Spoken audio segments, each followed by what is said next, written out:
시청자 여러분 안녕하십니까? 7월 22일 목요일 JCM 모닝뉴스입니다. 울산의료원 건립부지가 북구로 확정됐습니다. 울산시는 2027년 준공을 목표로 의료원 건립에 박차를 가할 방침입니다. 김영환 기자의 보도입니다. 울산의료원이 들어설 위치가 울산 북구로 확정됐습니다. 울산시는 시정조정위원회를 열어 만장일치로 북구를 최종 입지로 선정했습니다. 의료원이 들어서는 부지는 북구 창평동 일원으로 북부소방서 인근입니다. 울산시는 구군으로부터 14개 후보지를 추천받아 북구와 함께 중구 문화의 전당 인근과 남구 울산지법 인근 등 3곳으로 압축했습니다. 최종 선정된 북구는 다른 후보지에 비해 경사도가 완만해 공사비 등 재정 부담을 줄일 수 있고 교통 접근성이 우수해 최종 선정됐습니다. 울산의료원 설립은 국가 예산이 수반되는 예타 조사 대상 사업으로 적정성과 접근성, 확장 용이성 등을 가장 중점에 두고 검토했습니다. 울산의료원은 종합병원 형태로 300에서 500병상, 20여 개 진료과, 500에서 700명의 인력 규모로 2027년 완공될 예정입니다. 사업비는 국비와 시비 절반씩 최대 2천억 원이 소요될 전망입니다. 울산시는 현재 진행 중인 타당성 조사 용역에 반영해 의료원 규모와 건축 계획, 경제적 타당성 등을 분석할 계획입니다. 오는 9월쯤 정부에 사업 계획서를 제출하고 강주와 함께 의료원 설립 예타 면제를 성사시킬 방침입니다. 앞으로 어떤 감염병 재난이 발생하더라도 우리 시민들을 타 시도로 보내지 않고 지역 내에서 완결적 치료가 가능하도록 혼신의 힘을 다하겠다는 약속을 드립니다. 한편 지난 2월 5개국은 단체장들이 부지 선정 절차에 동의하고 결과를 적극 수용하기로 합의한 만큼 이번 결과에 대한 후유증은 크지 않을 것으로 전망됩니다. JCN 뉴스 김용환입니다. 영남권 첫 공공산후조리원인 북구 공공산후조리원이 문을 열었습니다. 북구 농소일동 일원에 건립된 북구 공공산후조리원은 28개 산모실과 각종 교육장 등 복합시설을 갖췄습니다. 북구청은 오는 26일부터 본격적인 운영을 시작할 예정이며 이용 예약은 이미 10월까지 완료된 상태입니다. 울산 지역 코로나19의 동구 어린이집 관련 연쇄 감염이 이어지고 있는 가운데 유흥업소에서도 새로운 집단 감염이 발견됐습니다. 울산으로 원정 영업을 온 부산 유흥접객원 2명이 다녀간 유흥업소 2곳에서 종업원과 손님 등이 감염되며 관련 확진자가 20명을 넘어선 상황입니다. 방역당국은 지난주 해당 유흥업소 방문자에 대한 코로나19 검사 당부 이후 많은 검사가 이루어진 만큼 추가 감염자 발생 가능성은 낮은 것으로 보이지만 울주군의 임시선별검사소의 추가 설치를 검토하는 등 상황을 예의주시하고 있다고 밝혔습니다. 또 부산 등 인근 지역에서 유흥업소 집합금지 명령이 내려지며 울산으로 원정 유흥이 이어질 수도 있는 만큼 관련 방역 조치를 다각도로 검토하고 있습니다.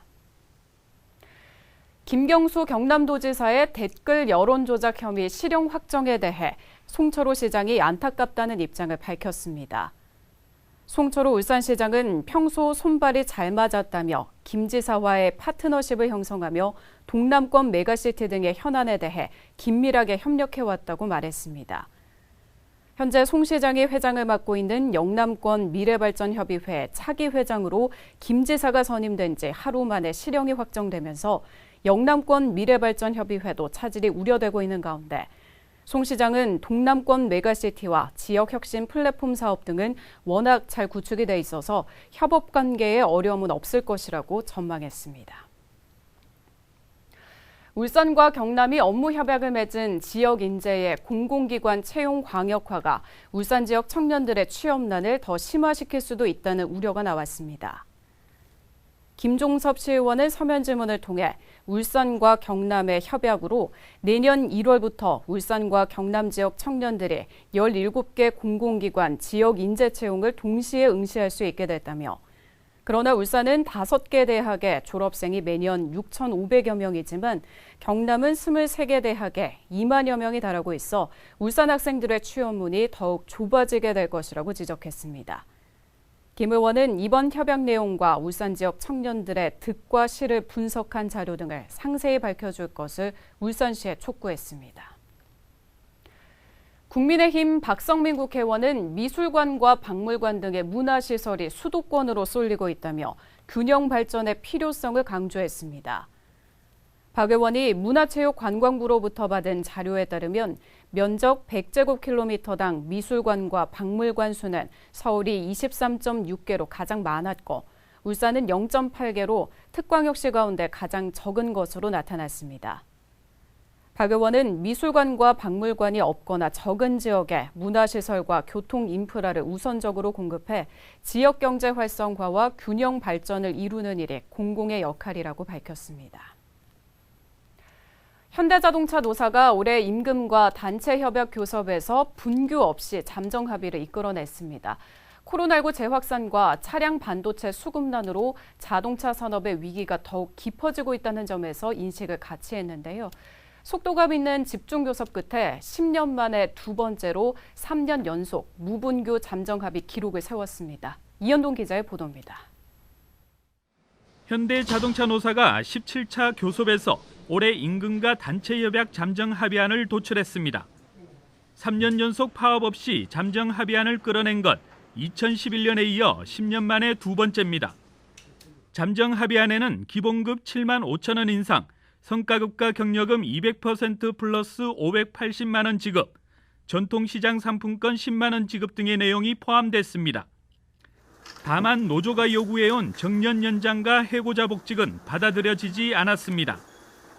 핵심 쟁점 중 하나였던 미래 고용안전 방안에 대해서는 특별 협약을 체결해 국내 공장과 연구소를 중심으로 신산업 등을 추진하고 고용을 유지하도록 했습니다. 조합원들의 4차 산업 미래 협약에 대한 내용을 중점적으로 다루었고요. 조합원들이 더 이상 고용 불안에 시달리지 않고 마음 놓고 회사를 다닐 수 있게 협의를 진행했다는 말씀을 드립니다. 3년 연속 무분규 잠정 합의를 끌어낸 데는 코로나19 재확산 등의 상황이 큰 영향을 미쳤다는 분석입니다. 여기에 최저임금 인상과 차량용 반도체 수급난으로 업계 위기가 깊어지고 있다는 점도 고려했습니다. 지난 5월 26일 임단협 상견례 이후 속도감 있는 집중교섭으로 55일 만에 이뤄낸 잠정 합의안. 노조는 오는 27일 잠정 합의안 수용 여부를 묻는 전체 조합원 찬반 투표를 실시할 예정입니다. 찬반 투표가 과반 이상 찬성으로 가결되면 현대차 노사는 올해 임단협을 모두 마무리하게 됩니다. JCN 뉴스 이현동입니다.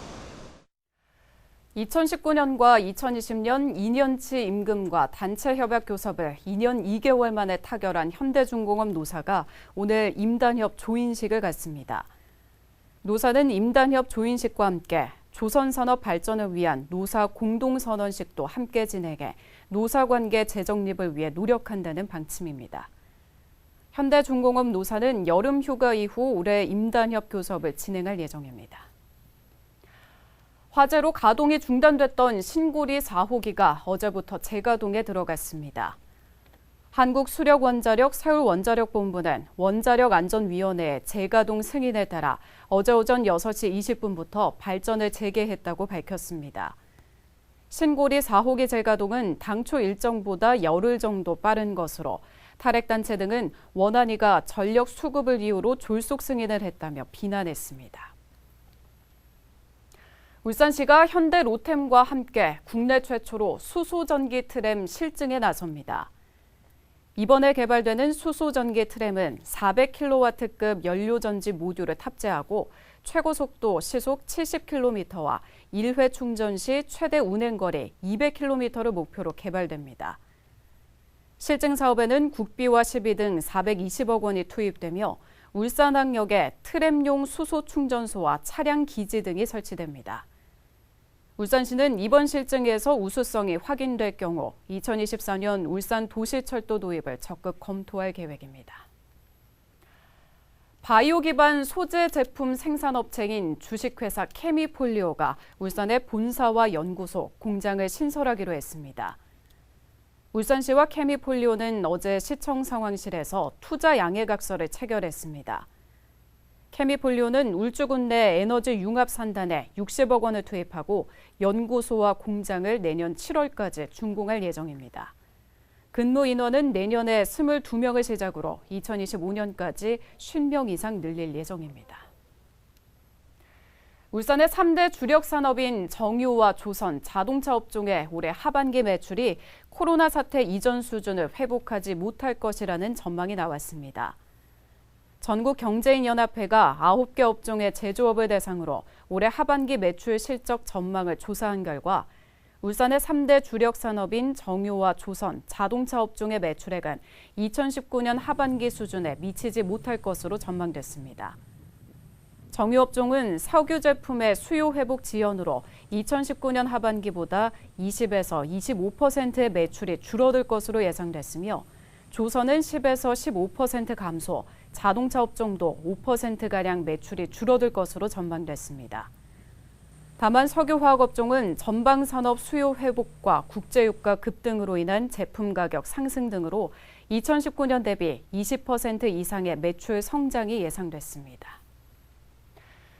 초등학교 1학년들에게 속옷빨래 인증 사진을 올리는 숙제를 내주고 부적절한 댓글을 달아 파면을 당한 교사가 국민참여재판으로 열린 1심에서 유죄가 인정돼 징역형의 집행유예를 선고받았습니다.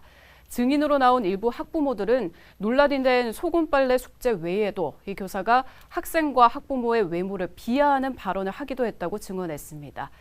이번 국민참여재판은 장장 18시간 재판이라는 기록도 남겼습니다. 구현희 기자입니다.